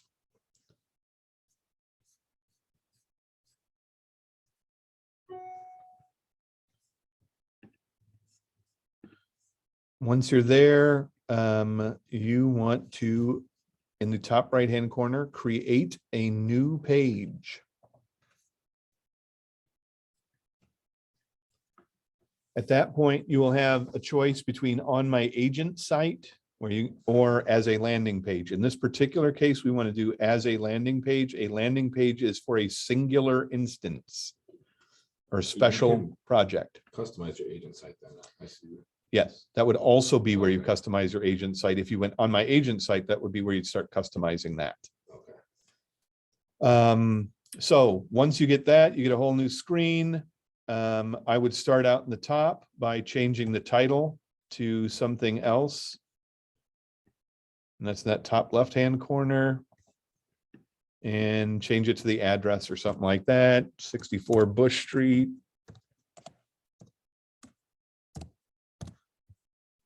And I would then, on the right-hand side, what you have are a series of widgets. What widgets are predefined sections. So I would start out with the top being the lead form. I would put that right at the top. From there, the next thing I would add is the listing, and I would put that right below that. And then after, I would scroll all the way down to the bottom, just for simplicity. And I would put your local expert as the third item.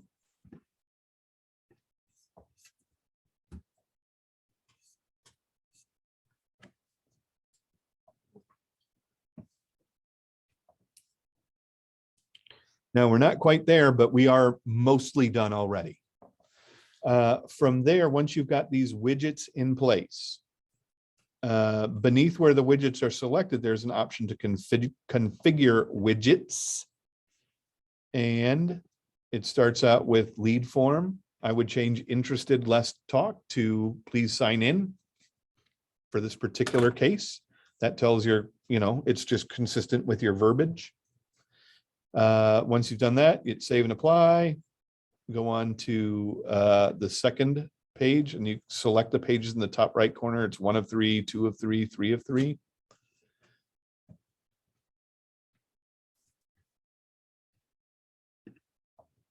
When you're on page 2 of 3, you'll have an opportunity to browse listings.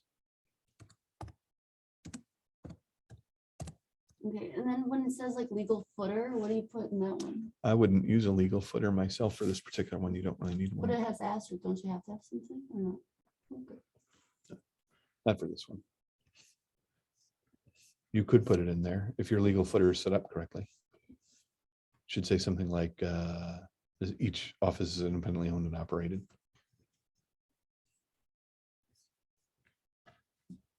And then for listings, you can just enter in the addresses or. Yep. Start typing it in, hit search.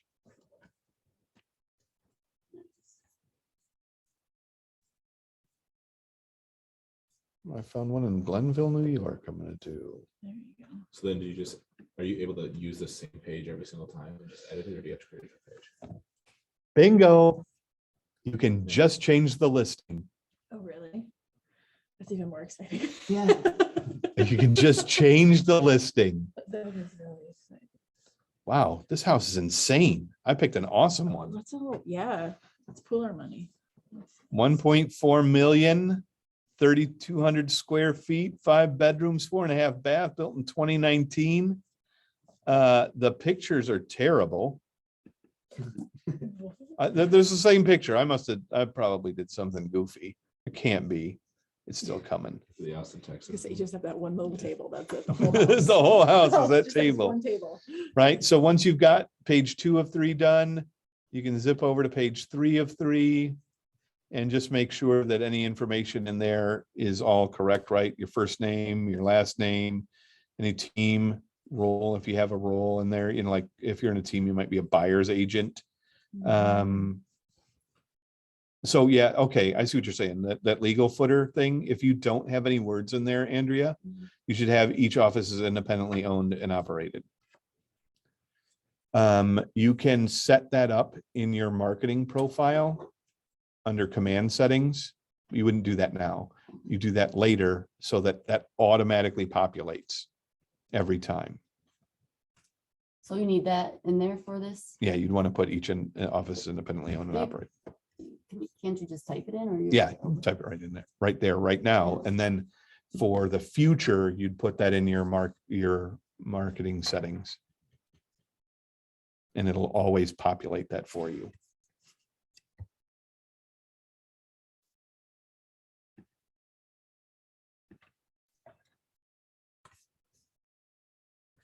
So that's what you have yours looking like.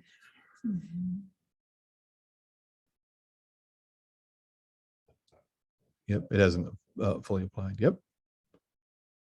Perfect. Okay. And then hit save and apply down at the bottom. Oh,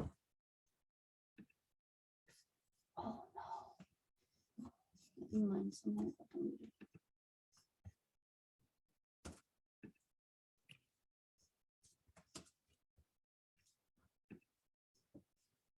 Now, once you've got that thing saved, you use the fancy, right? That's all saved and applied, right? Go to publish page.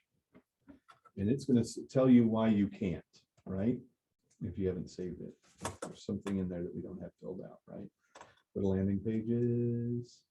So you haven't published that page yet. That's the new one. Is that the one we called it a draft? Yeah, the one that Let's I go to did. edit. And configure widgets. And there's 2 things listing in your local expert that aren't right. So let's take a look at that one. Go down some. You need a role. Just put realtor. Where? Oh, You can always cheat Dave by just putting a space. And your bio is exactly 92 things too long.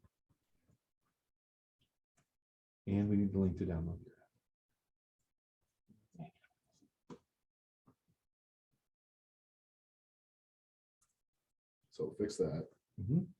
and then Legal footer. this is what I did for the legal footer. I just dragged something Oh, in. But I That's don't- pretty close. Where it says legal footer, type in each office is independently owned and operated.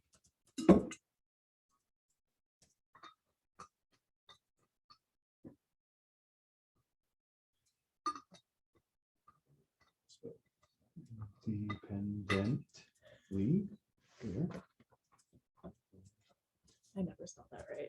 Yeah, I put if in it way too weren't- many letters. You know, it's funny, I curse spell check all the time, and if it weren't for spell check, I would be, okay, so link to download the address. You know what it is? If you don't, right now, hit a space. Cool. It doesn't know any better. Oh, agent license. You don't know it? Let's put a space for now. Right? And then you save and apply, you know, you go back and fix some of those things, right? But there's still one other one, I think, if you go back to publish page, I thought there was one other thing it didn't have.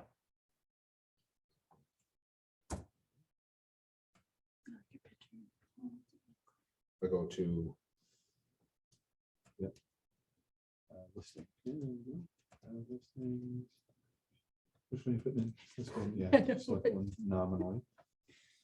Save and apply, yay, all Oh, I fun. need to Now do you that. can publish the page. One of the reasons I want you to publish the page, because it doesn't matter, nobody's going to it unless you tell them.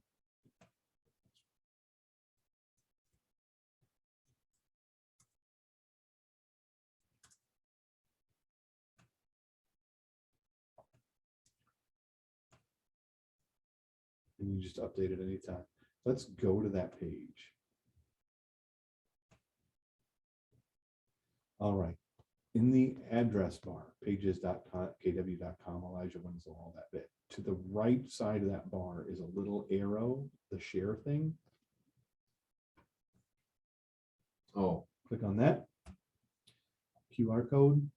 That'll be the QR code for this page. You can download it, put it on any piece of paper, anything you want. It will always have that QR code and it will always be to that page. No matter what you put on there. Sweet. So you can just edit this one every time and keep the same, you're not Yep, having to you go- redo it. So every time you want to do a new landing, you just go in there, you go to the listing and you Mhm. just change the Just address. change it, okay. Save and then republish it and it goes right back out. Nice, so yes, I just go in and edit. Yeah, yeah. Oh, it's all edited.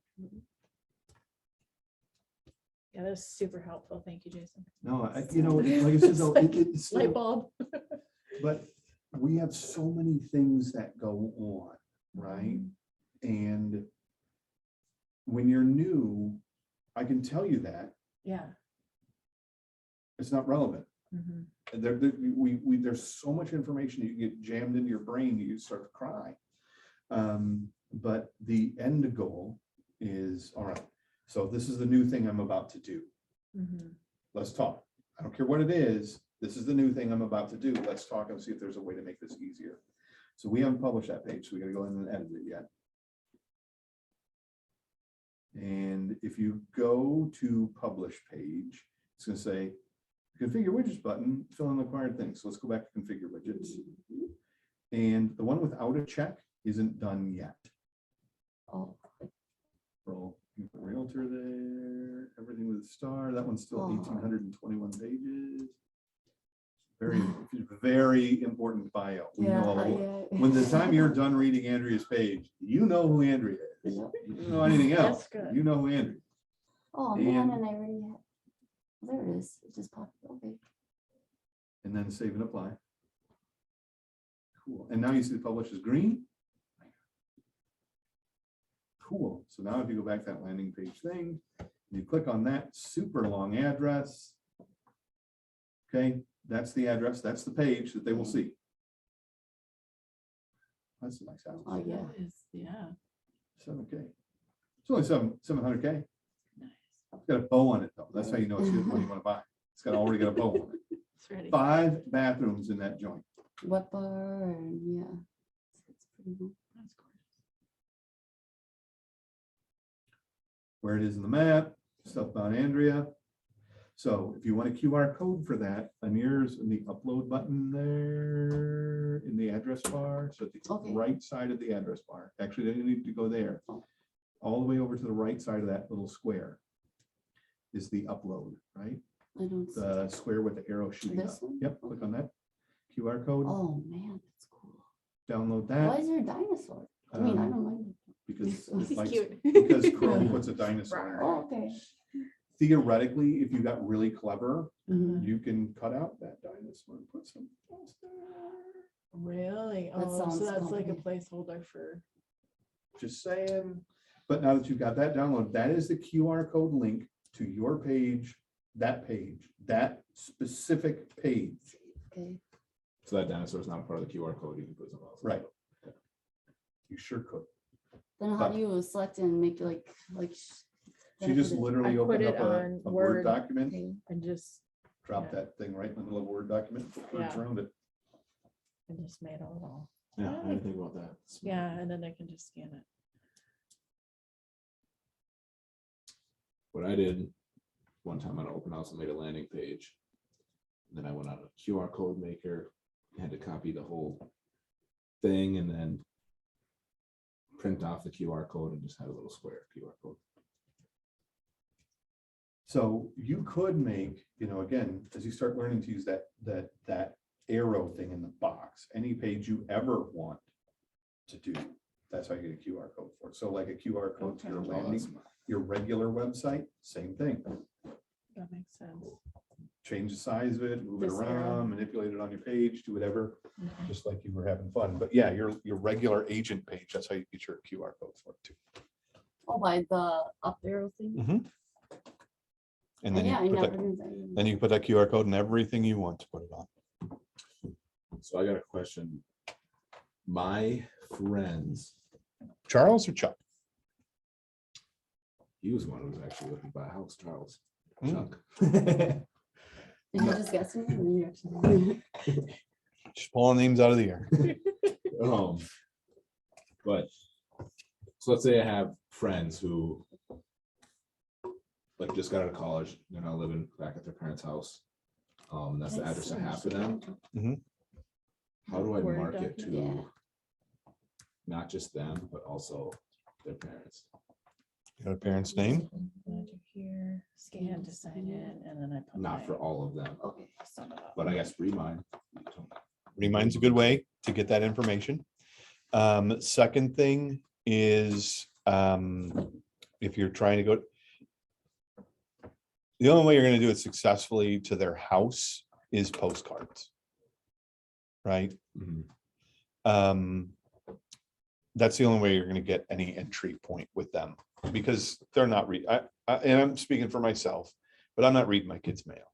In fact, if it looks like if it's not from a person that I recognize, it looks like an ad, I generally toss it, right? Yeah. When I say it looks like an ad, like it was an envelope, but on the other side, and this is where Sarah talks about this kind of stuff a lot in that next level, when you get into the growth coaching. But Sarah will tell you, look, I don't care how many people throw it away. They looked at it when they threw it away. And that's all I'm trying to be. Oh, they at least see. And that's why I say a postcard's the only way to go, because they're going to look at it and go, oh, here's that thing. Or if they look at it and go, holy cats, that's a Viking schedule. Click, and it goes on their fridge. That might be, you know what I mean? If I was going to narrow that down and try and reduce my spend, those would be people I'd want to hit, you know what I mean? Because I'm really Mhm. probably not hitting the kid. I'm probably hitting mom and dad. Yeah. And I'd want to make sure it was something like that. Yeah. So that's where. But a regular, Because if I were to just send it to their house with kid's name on it, kids out at college, that thing's just gonna get tossed. golden letter, the same thing. You're Yeah. kind of, unless you pull their name out of Remind, golden letter, they're going to open the envelope. Yeah. Mhm. So that's one. Thank you. Or you ask your friend what the parent's name is.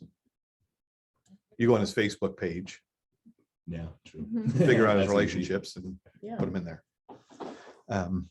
And then you make them two separate contacts and you give them a different address. So that, So when someone's coming in your open house and stuff, and you greet them at the door and you say, you can make your way to the kitchen and just, do you say scan to sign in or just please sign in? And they'll see. Please sign in, the QR code, you can use your, you can do it right from your phone. You can do it right from your phone, yeah. Nice, yeah. And, I just want everybody to. just ask that and the other part about that is I feel fairly strong about this, it's also for your safety at some Mhm. level, I mean, if I have to sign in, suddenly I'm more accountable, right? I Mhm. feel more accountable as a person. I don't want to sign in right off the bat. Yes. A shifty weirdo. That's the only thing with like this QR, like how do you know they're actually like doing it? You're not gonna check her, yeah. No, you're not. Mhm. You're not. But it's the kind of thing that coming from a retail environment, 99% of retail theft is prevented by just going up to the person saying, hey, how are you doing today? What can I help you with? And then they go, nothing, just looking. And you follow them a little while and you say, what can I help you find? That's how you prevent retail theft. It is not the fact that if the guy actually picked it up and walked out with it, you were going to do anything. You never were. They're just social customs that force people to act in particular ways. And if they don't act in that way, guess what? They're the ones you need to watch out for. It's just an alert system, basically. How would you change the dinosaur? I'm just curious. You would take it into a photo editor. And your photo editor the same way you edit out that ugly dude who you were out with that one time and you wish he hadn't been there and you just cut him out of the picture. Same thing. You probably didn't have that problem, but I did a lot. Canva.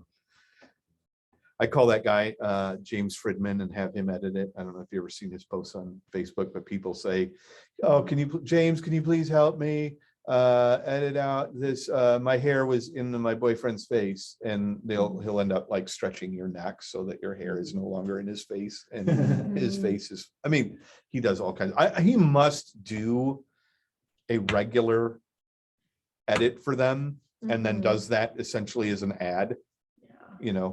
It's got a lot of attention though. Like, yeah, they're so funny. Mhm.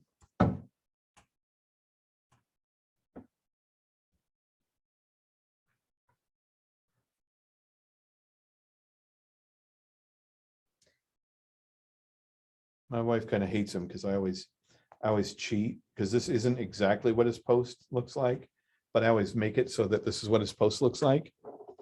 Right. And I let her read it. Right.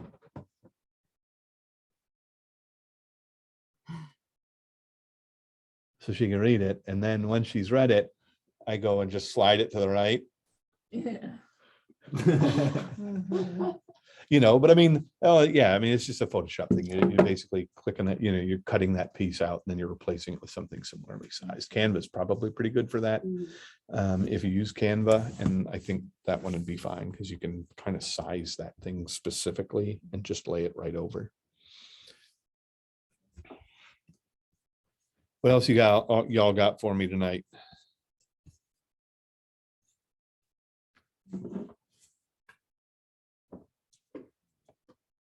I have to just get my contacts into command and stuff. Like I have papers and papers, but it's the difference between contacts and leads. And like Mhm. I was thinking like they had to be more of a lead to really like, they just need to go in there. They just need to go in there. And And I want like all the information for it to be perfect, but that's not the point. Just put them in. yeah, perfection is your enemy. And I got like 5 sheets of paper like floating around. there's a lifetime of habits that are built up behind making you a perfectionist. Oh, There's a lifetime of them, and that's okay. They served you then, but they will not serve you here. mhm.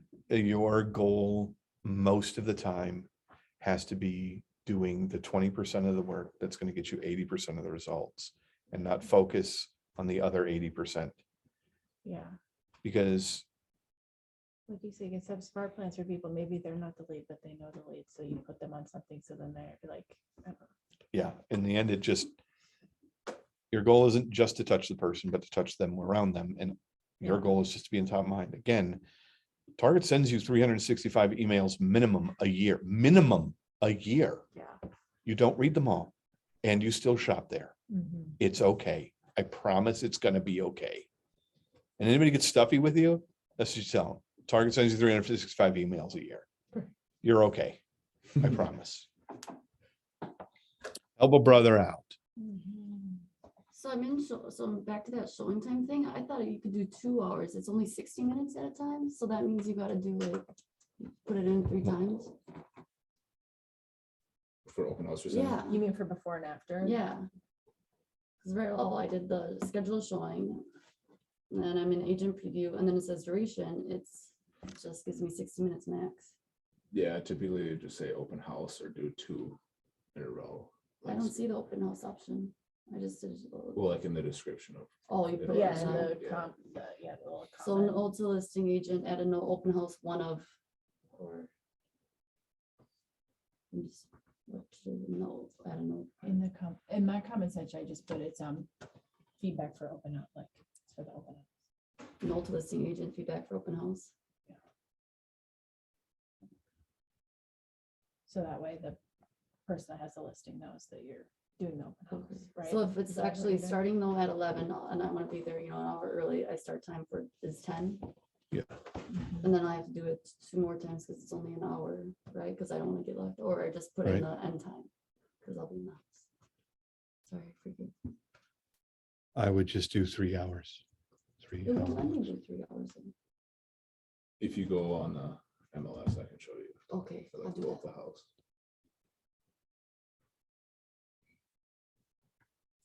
So how many contacts? For instance, I don't know, your wife's gonna want you to answer this, but how many contacts does your wife have in command? Over 700. But not much more than that. And and I think that's a certain, I mean, she's doing